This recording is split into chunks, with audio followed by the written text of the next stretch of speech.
Hey everybody, today I'm going to be demonstrating how to properly gesso paper.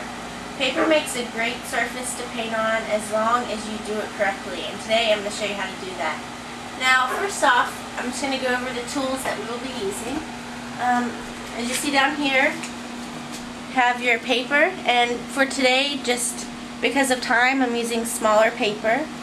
We have sandpaper, a brush that will be appropriate to the size of paper that you're using, gesso, and a container to put your gesso in. Alright, so first we're going to start off by taking your container. What you do is pour in enough gesso to get started with. Alright. And you have your paper, and you're going to start. And as you can see, I've started to paint on the gesso, and you just want to keep your brush strokes going in the same direction consistently across your page.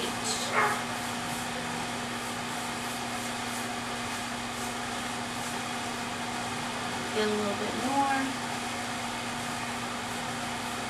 And you want to make sure that you smooth everything out. You don't have any bubbles or bumps of gesso.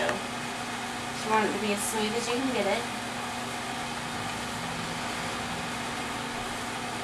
Alright, and after you've done that, you just want to let this dry, and then we're going to be flipping it over and painting the other side the exact same way. Right, now after everything's dried and you've painted both the front and the back of your page, you're ready to start your second coat. Now, we painted the front and the back just because if you only paint one side, the paper will tend to buckle up, so painting both sides keeps it nice and flat and prevents that from happening. Alright, now for the second coat, all you want to do is go in the opposite direction and across the brush strokes that you had originally. So we're going to paint in the opposite direction, just across the page.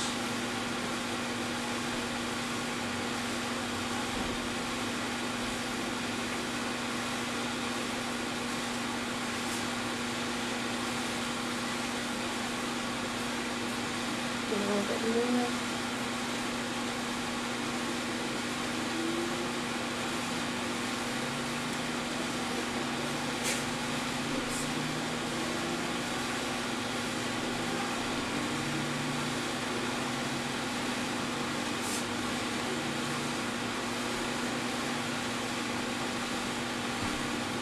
Okay. Alright. Now once both sides have been dried completely, you want to get out your sandpaper, and you're just going to go over both sides with a light sanding.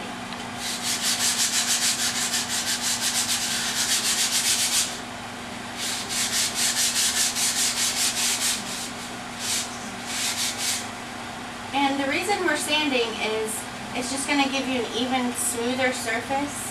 And depending on what kind of surface you like to paint on, you can sand more or less, just however you'd like.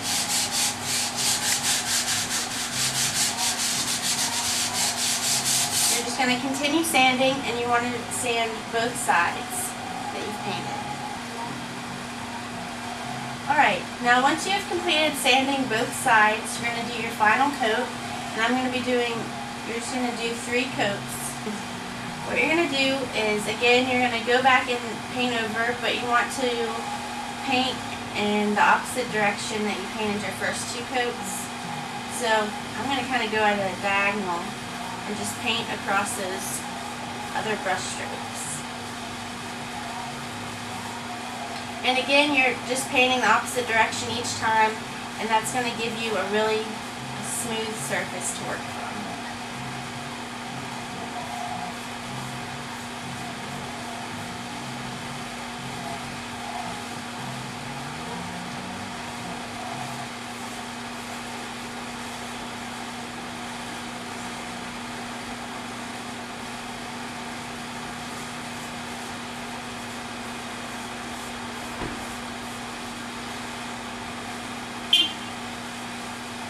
Alright, now once you've done that, we're just going to let this dry, and you want to do that on both sides of your paper.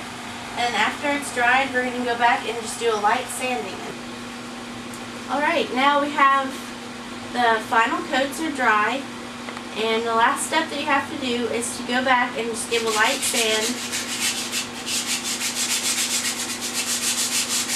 And after you've lightly sanded over the front side, you want to flip it over and do the exact same thing to the back side.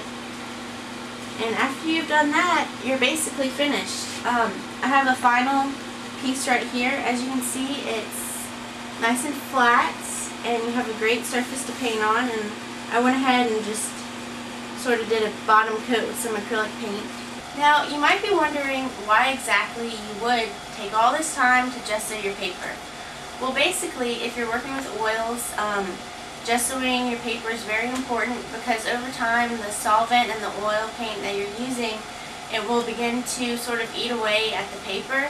So in order to ensure the life of your painting, you want to make sure you gesso your paper and you do it correctly, and that will just give you a great base to start your painting with. But thank you so much for your time and for watching my video, and happy painting!